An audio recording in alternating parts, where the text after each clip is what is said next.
welcome to the Inspired Midlife Talks That Matter. So my name is Anne C, and the whole idea behind pulling this together is about having conversations on open and honest conversations about this, phase in our life. And I've kind of put them into different topic areas. So, and I've got these wonderful, wonderful faces joining me from here in the UK and across the pond. So we have Catherine. Catherine's in Nova Scotia. She's got a wave there, she's in pink.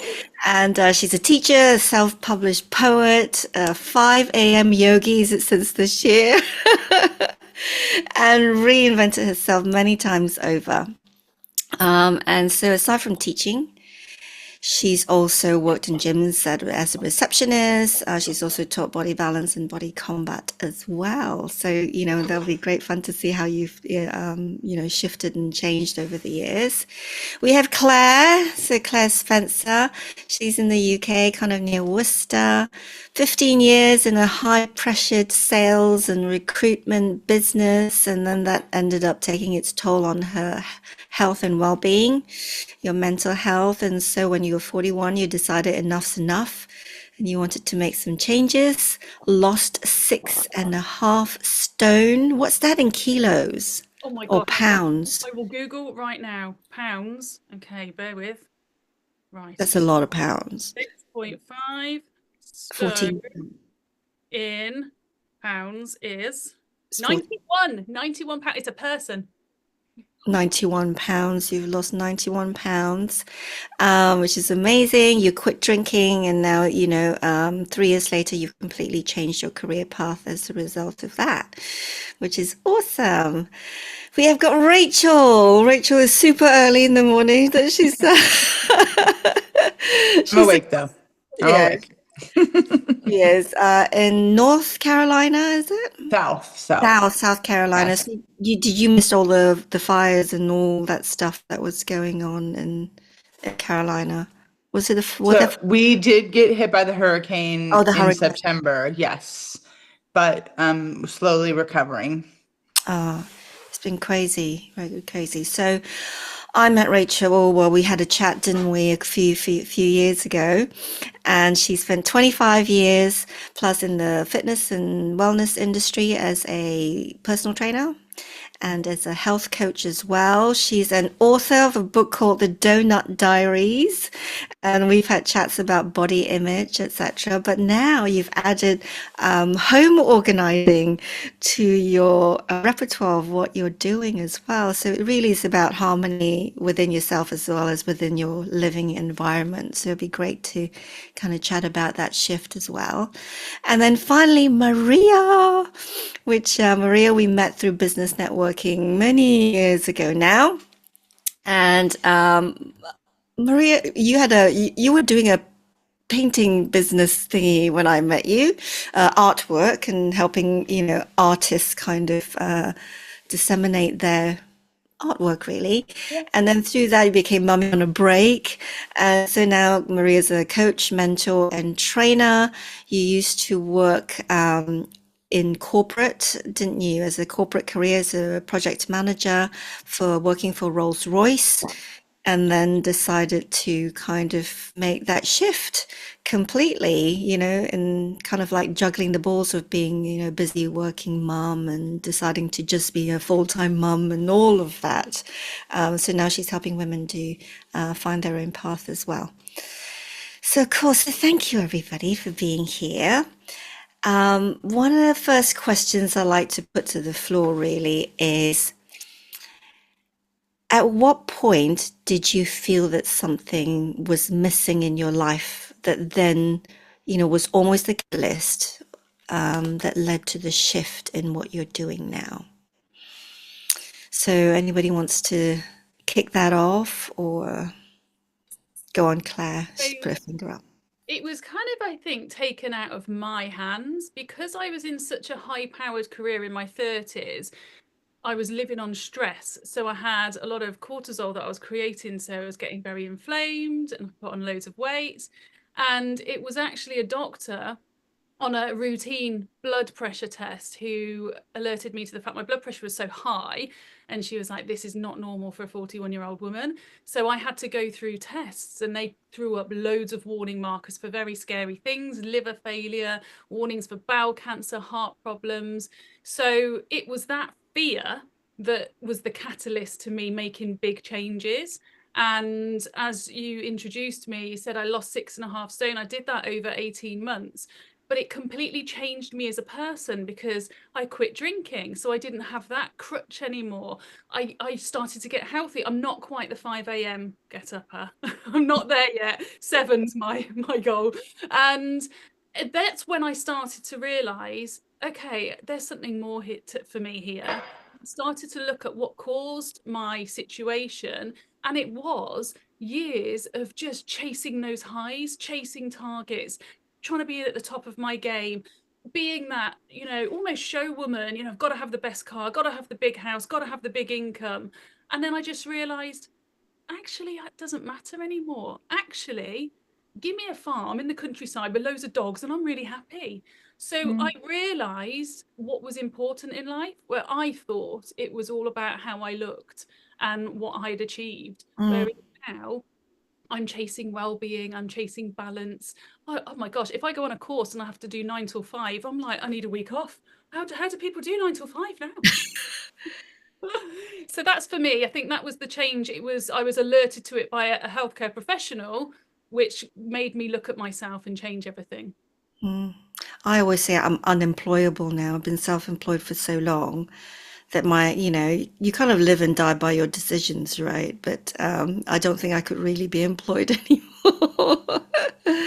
So Rachel, how about you? Because this shift was really moving into home organizing was what, in the last couple of years that you've made it public, or last year that I saw? Yes, this would be year 2, adding it to my services. And I think that a lot like Claire, I think women in our 40s, because when I turned 40, all those moons ago, I really just realized that I too wanted, excuse me, to be happy.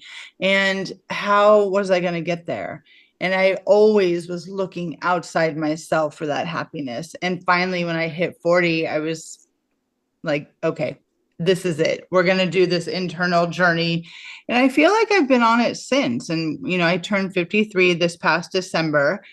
And when I moved to Greenville, I had nothing but my personal training and my wellness background, and decided to really expound upon my book and really want to help women free themselves of diet culture. You and I talked about that. You were so kind to have me on your podcast to promote my book. And I just think that we as women, I'm including myself, we are all so programmed to believe what we believe.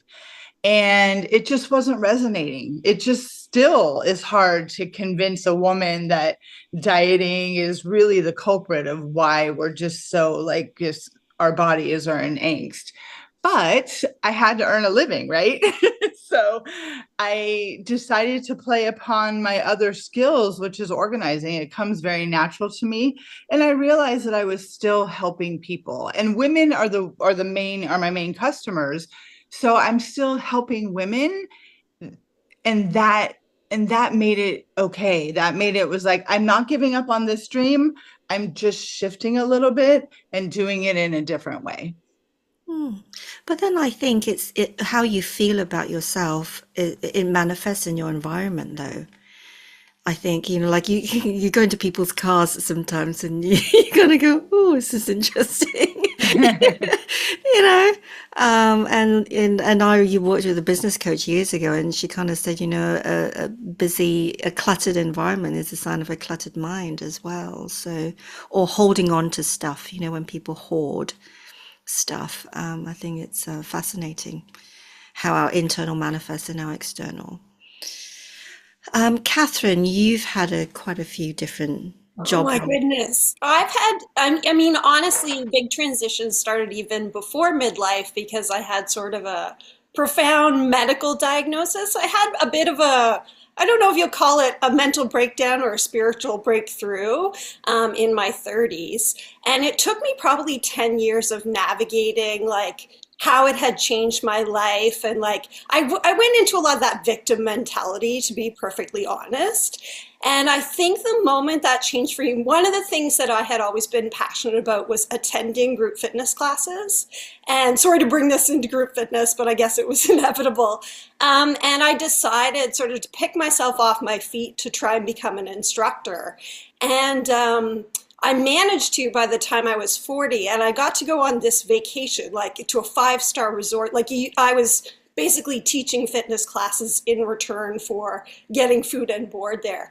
And it was sort of like the honeymoon I had always dreamed I was going to have. Now I was there alone as a fitness instructor, but it was the first time I was like, you know what? I'm just going to embrace this. I'm going to have fun. I'm going to teach my yoga, my fitness classes, and I'm just going to go have the time of my life.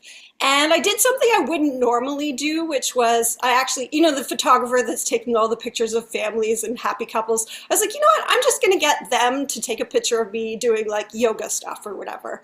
And honestly, it was the first time I embraced just enjoying where I was and what I was doing. And I was probably in the best physical shape of my entire life. And now those are like really like a moment of pride and also a transition to be like, I'm going to love the life I have, not the life that I thought I would have. And I think the greatest gift of midlife is looking back and sort of seeing meaning might be too strong of a word, but there's a thread that connects all the disparate, going through COVID, losing not one, but 2 different kinds of jobs because I was like, first COVID shut down everything. And then like AI came onto the scene and my copywriting skills were not needed sort of thing.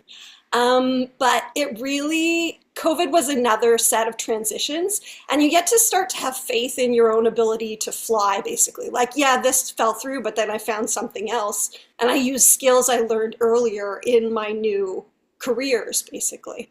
So self-publishing skills I learned from a career with an educational games training company, and that was on my bucket list, and I finally got to fulfill like publishing my own poetry book. So that was really great. Awesome. Thank you.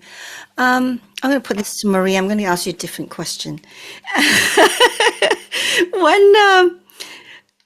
When you made the shifts, so I've known you as, what was that first thing? Fill that space. Fill that space.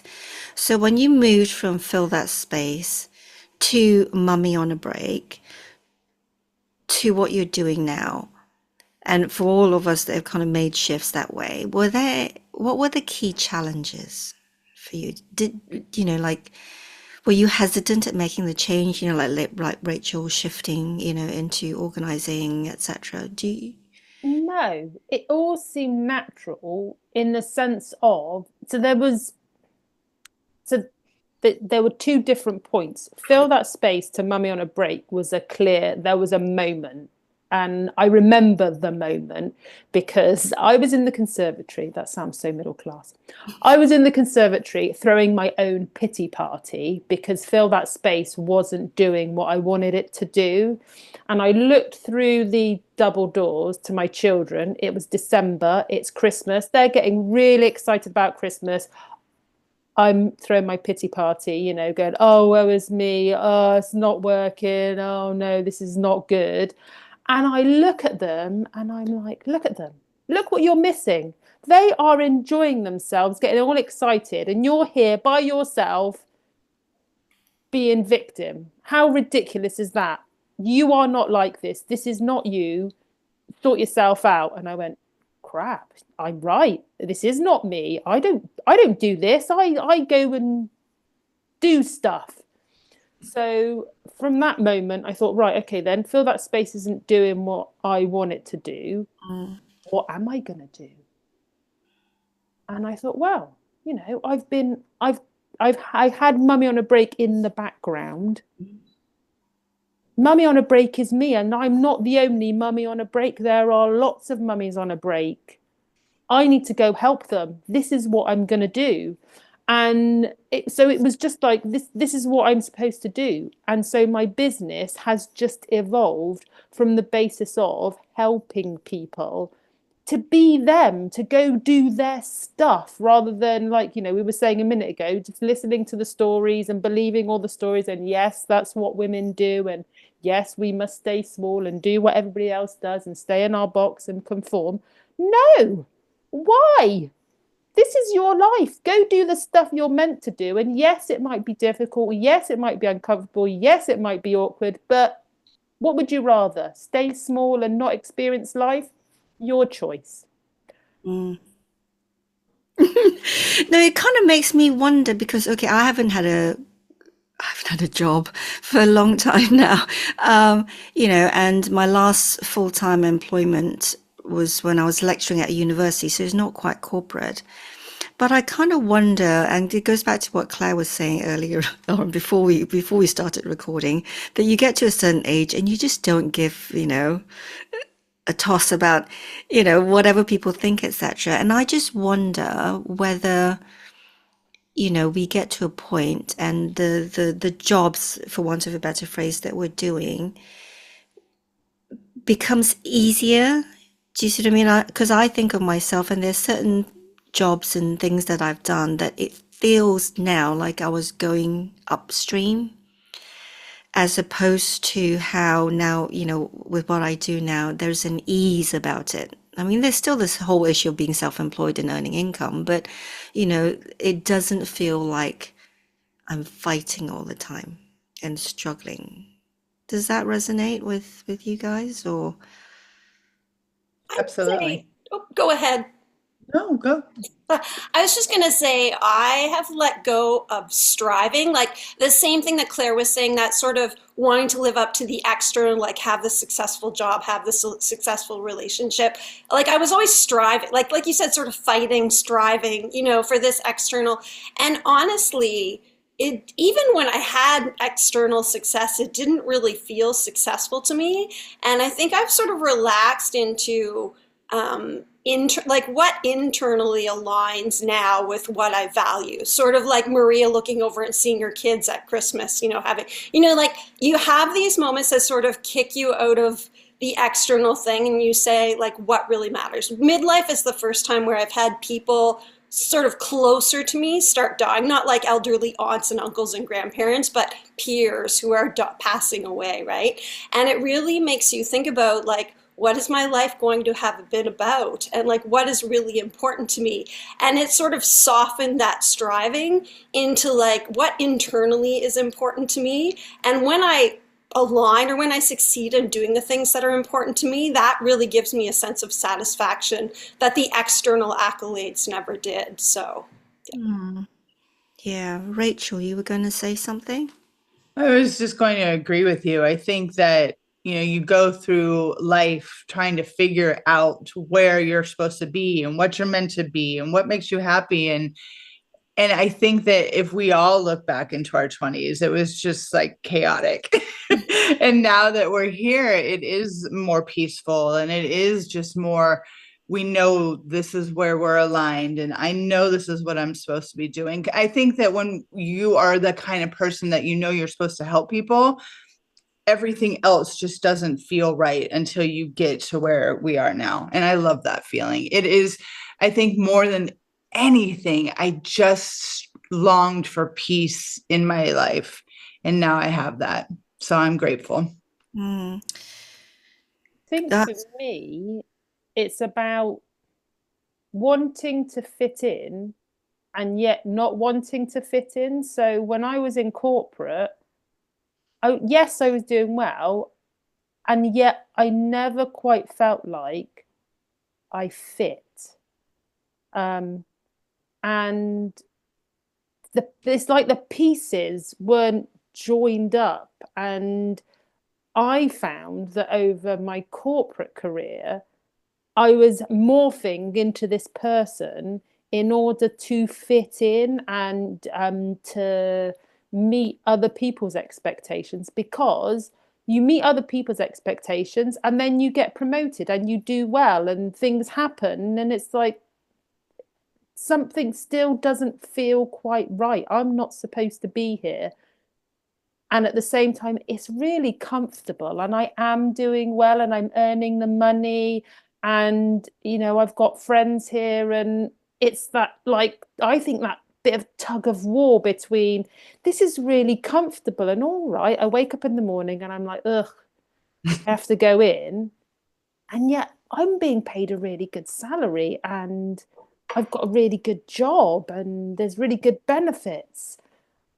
Something's got to give to pull me away from being comfortable, regardless of whether it comes easy and there's flow and whatever. And I think for me, it was going on maternity leave and really thinking about, right, what am I going to go back to? Do I want to go back to it?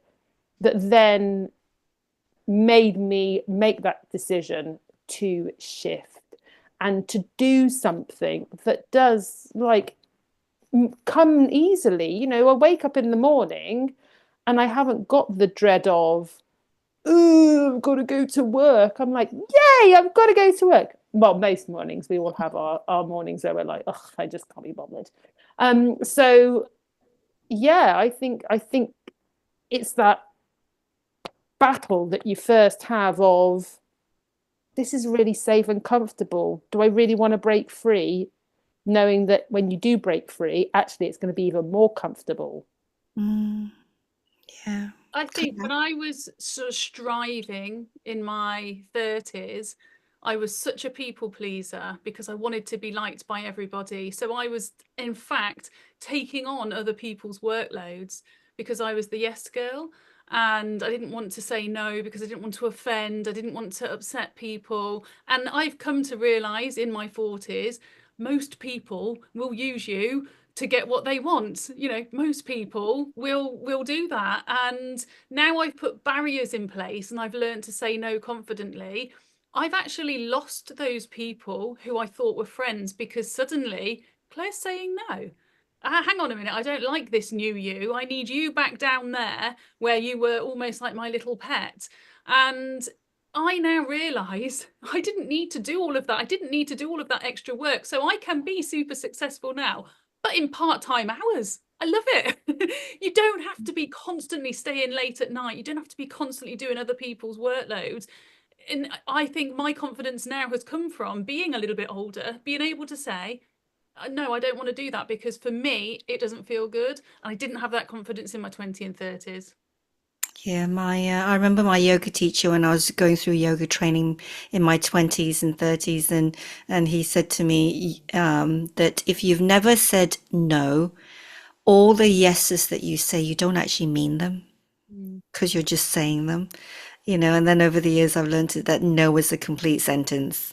Because really, we don't need to. Then we say no, and then there's a side of us that kind of thinks, oh, but I need to explain why I'm saying no. But actually, it's just no, thank you, but no.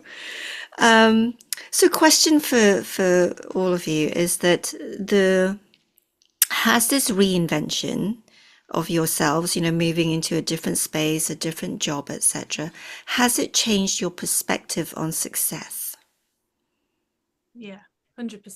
Mm-hmm. I think I've kind of covered it already, but for me, success used to be hitting the highs, earning as much money as possible, you know, having that kind of elitism, being on stage all the time, collecting awards. I don't care about any of that anymore. For me, success is being able to have balance, being happy in my work, loving what I do, being able to reach out and help other people and sleep soundly at night that I've done a good job. And that's completely different. Yet I'm more successful now in my 40s, financially wise, because I'm not constantly chasing all of the time. So I wished I could go back and tell myself that, but hey ho, it's my rebirth now, so I'm happy. Awesome. Anyone else? The interesting thing. Oh, sorry, go on, sorry. Rachel. The interesting thing for me listening to you ladies talk is that I never had that corporate career. I started personal training very young. I started fitness very young. But I do recall, like in my early 20s, I would do temp work, which is receptionist, administrative. And I remember that feeling that Maria talked about, just literally dreading going into these types of companies and sitting at a desk and answering the phone and being told what to do. I just always hated it. It just never felt aligned with who I was. So I am grateful that I took that feeling very young and applied it to what I was really supposed to do. But it is interesting to hear women talk about this. And you're not just the only group. I've heard many women talk about leaving corporate. And it's just interesting to know that that's our expectations as women, that that's what we have to do. So I'm so happy that all of us are finding our jam other places. But it's interesting. So did you, in the fitness industry,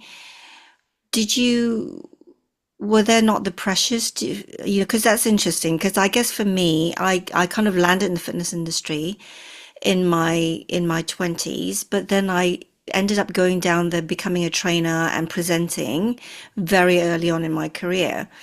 And I remember being like my first fitness convention that I was standing up on stage to present, I was told by the organizers that I had to lose weight. And I was then, I can't remember if we talked about this before, Rachel, and I think I was then 48, 50 kilos, like, like I was like tiny. And I was told I had to lose weight and get a tan, a spray tan to get on stage. Like there was all this pressure. And for me, what's prevalent within certain aspects of the industry is I need to be a trainer. I'm going to aim to become a trainer. I'm going to aim to become a presenter on stage and stuff, and that was the measure of success for a lot of people. I do hear that, but again, for me, it was not like that. I just wanted to be a trainer. I mean, things have evolved in my career because I've been in there so long. I mean, but it was just something that I wanted to do. But yes, of course, there was that male aspect, like there always is. And I was told, especially when I was at the height of my weight, that I needed to lose weight as well. We did talk about that. And as my confidence grew, as I've gotten older, I would never tolerate that now. But I was a young trainer, just getting my career off the floor, just moved to Manhattan, and of course felt those pressures. So yes, I don't want it to seem like there was no, bumps in the road, but it has definitely made me the woman who I am today. And I'm able to talk to other women about it now. Definitely. Catherine, how about you? Has your, the role that you're doing now, has it shifted your perspective on success? I think it has. So I'm currently a public school teacher, and I entered it right after COVID. And unfortunately, we in our community had a mass shooting tragedy. And I was working in a school that had been affected by that tragedy. And it became less about teaching the material and more about connecting with the kids because they were just so anxious and traumatized. And it is that moment of you start to realize, like, yes, the material is important, but the thing I'm really drawing sustenance from with all the stress and it felt very stressful to be handling that situation, was just the connections I made with those kids. And I substituted a year or two after that until I got like a full year job, and they would still say hi and be excited to see me. And I said, this is my definition of success, right? It's not that the kids all scored like 93 on their provincial exam and went on and they're all going to become doctors and lawyers and whatever else high status. It felt more like it mattered. So yes, and ironically, fitness instructing, I'm not going to say I'm on an autistic spectrum or something, but I would say connecting has never been a really strong trait that I have. And I learned some very basic connection tools from fitness instructing. Just making eye contact, paying attention to what's going on and trying to teach from the place that people are in, that I was able to transfer. And that's been true of everything that I've done. Like like I said, the gift of midlife is being able to look back and see this thread of connection, getting better at doing it. And I worked with a life coach that year because I was so stressed out. Like I was just like, I don't even know where I'm going or what I'm doing or what.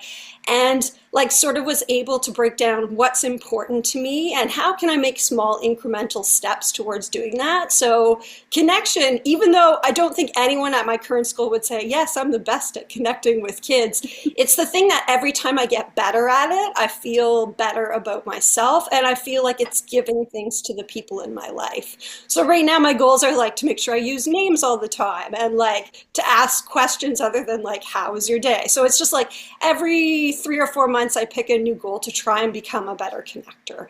So that's success for, like it sounds ridiculous, but like even just using names, it wasn't that I wouldn't have done it if someone said, hey, you should use people's names more often. But then when I do it and I journal as well, that's a byproduct of coaching, I feel successful because I'm like, okay, these are small manageable things I can actually do. And just like I think it was Claire was saying, success is like sleeping well at the end of the day, being healthy, like being able to close the door at work and feel like you've done a decent job. So that really, I'll always be grateful to that group of kids because they taught me that it's relationships that matter just as much as the academics. Definitely. Yeah, I would say that I don't think I'm a natural connector, but it's something that I've learned along the way. And I wouldn't be without the communities that, I have now. And, my other half and I, we love kind of bringing people together now, which is something that is still ongoing work in progress for me with regards to connecting to people. I think I'm a very task oriented person as opposed to being a people-oriented person. So, what do you think, question for all of you, what do you think holds, I mean, Maria touched on this earlier on, holds most women back from making the change? I know the comfort zone is one thing, but do you have any thoughts about what's holding people back? Because it's a big step sometimes, right? For some of us, we've kind of done different things over our lifetime, so it's not so much of a leap when you hit midlife. But for others, it's like giving up a corporate job or something like that. Catherine? I was just going to say, I mean, I'm very privileged to be like unmarried without children. So I can sort of look as a spectator on the lives of I have 3 sisters and close friends and stuff. And honestly, I think it's time. I think women in midlife are so busy caring for everyone else in their world that it's just the time to like sit down, take a breath and get intentional about what do you want? Like, and maybe it is like to be the best mom or to be the top career woman or something, but you're just put on these train tracks and it can just railroad you sort of unthinkingly through your 30s, 40s, and maybe further. Just because, like you're just struggling to get lunches made in the morning and like get your mom to a doctor's appointment. And like, I really think that it's time and it's hard to find, honestly. So. I think it's fear. I think it's the fear so time for me is really interesting because if all of a sudden your tap started leaking, you would find the time. You're not going to go, sorry, too busy. I've got to get the children sorted. I've got to go to work. You would find the time. So personally, I think time is an excuse.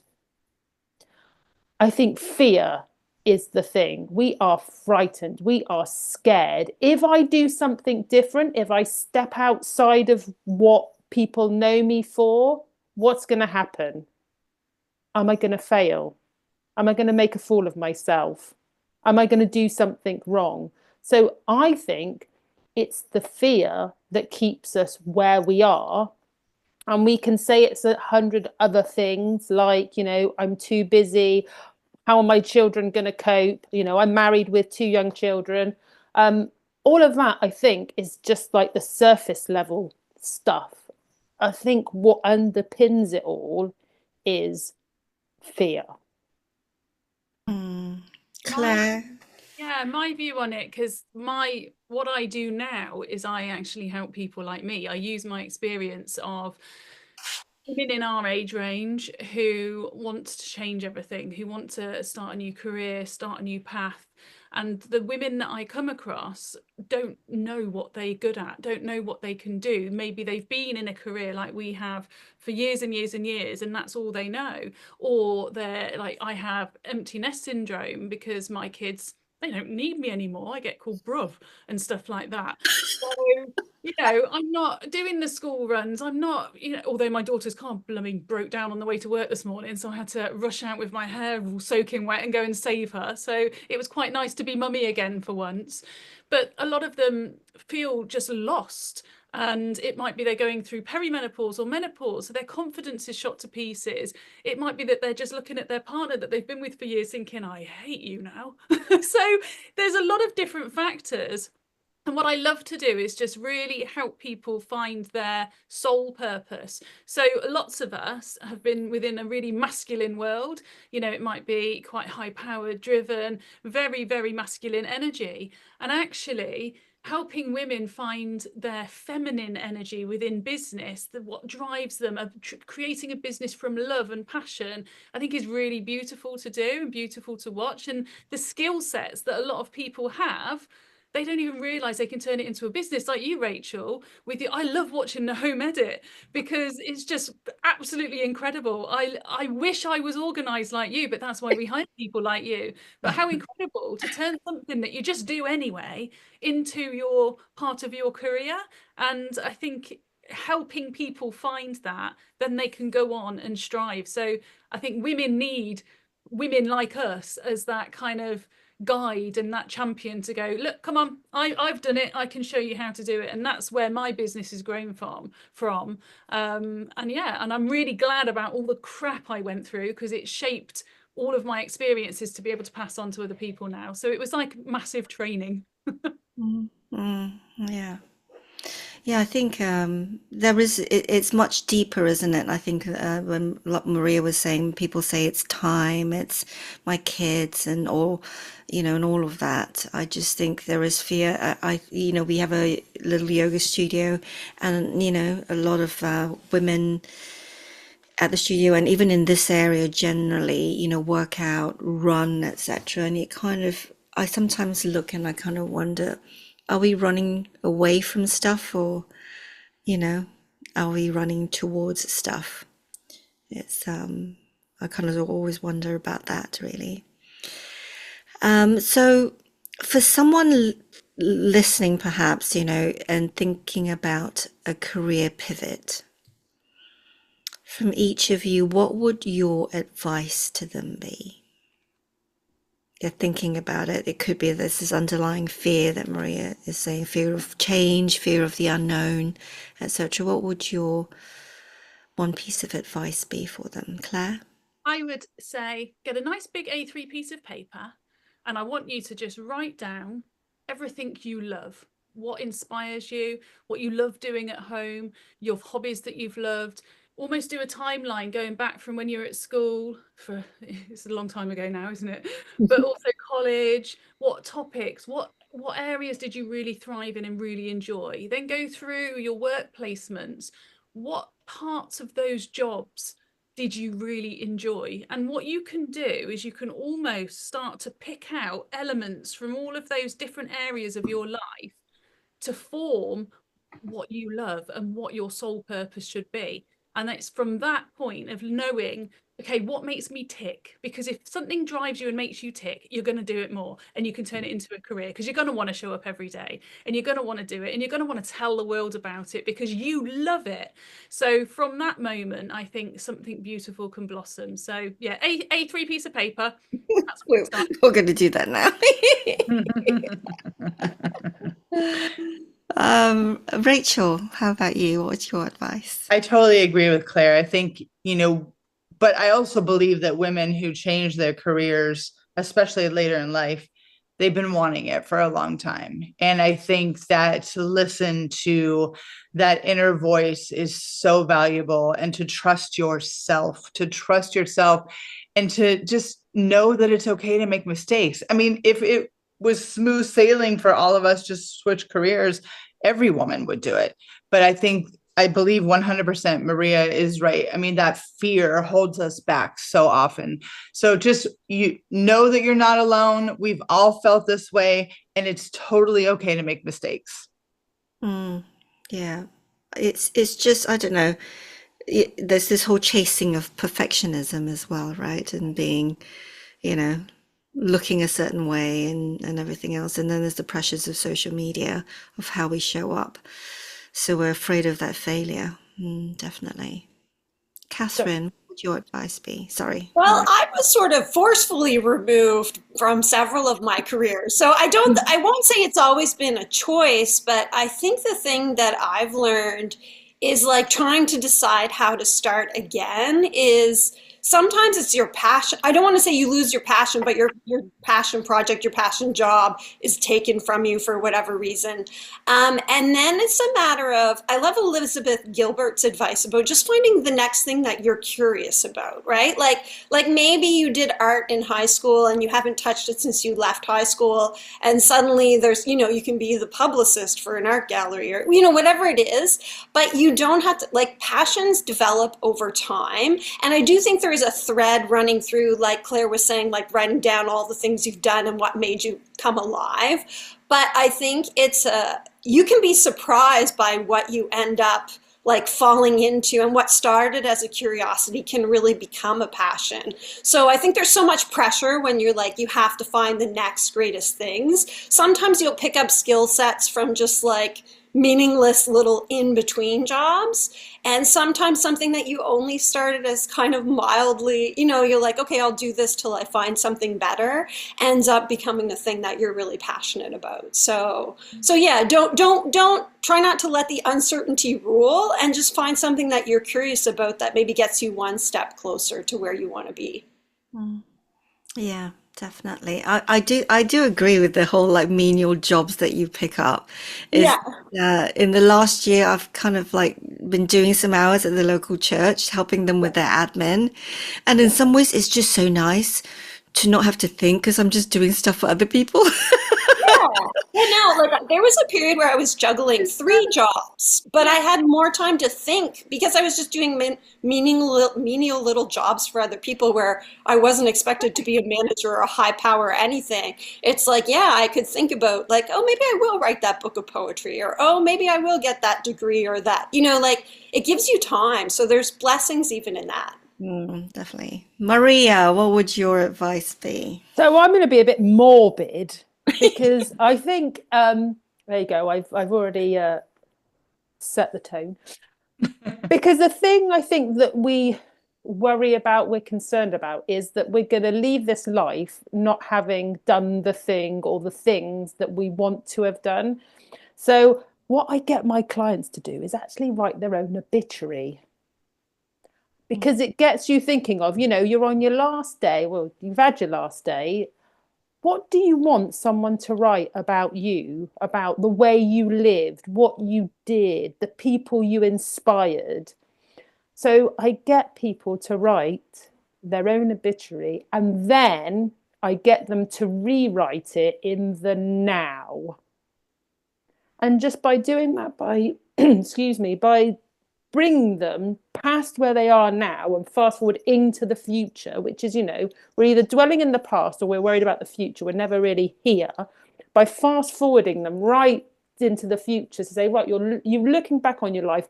What did your life look like? It makes it more real to that individual. And also, there's the shock of, oh my word, what do I want people to be thinking, saying?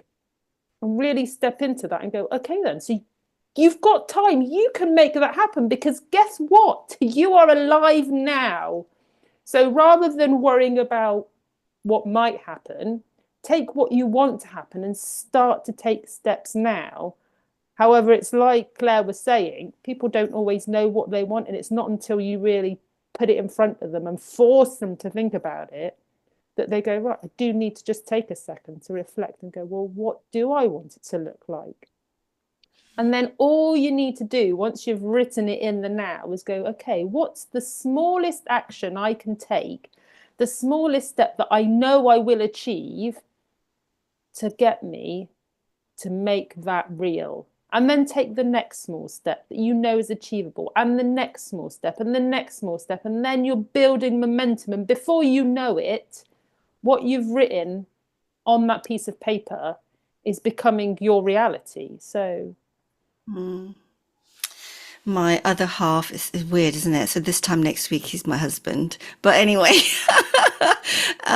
but he always used to finish like at any networking event that he goes to. His strap line was, or still is what you do next that counts. And it literally is. That one next step. And I think it's even in like Frozen 2, is it? Elsa's sister or something. When she's in the cave on her own, and it's like, it's just that one step, isn't it?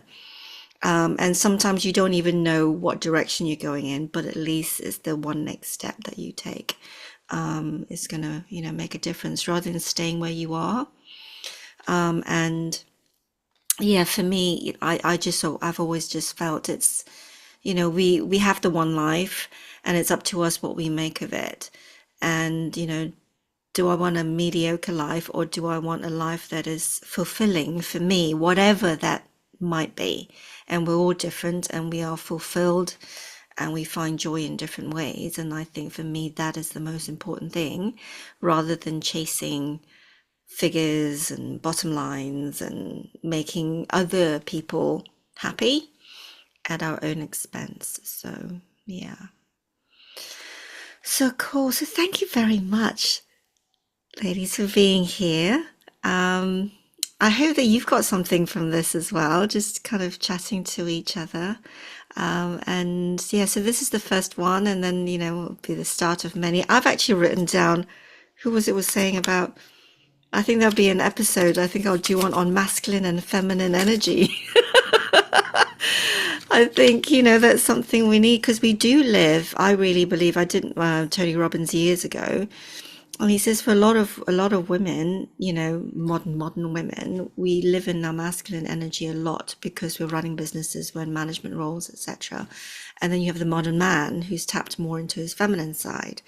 And I think we need polarity for things to work. So I've written that might be an episode. So if you want to come on it.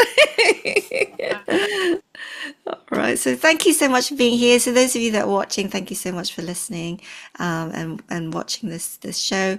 Everyone's contact details will be in the comments, and so do reach out to them, follow them on socials. I don't consider LinkedIn social, Maria, but Maria lives on LinkedIn.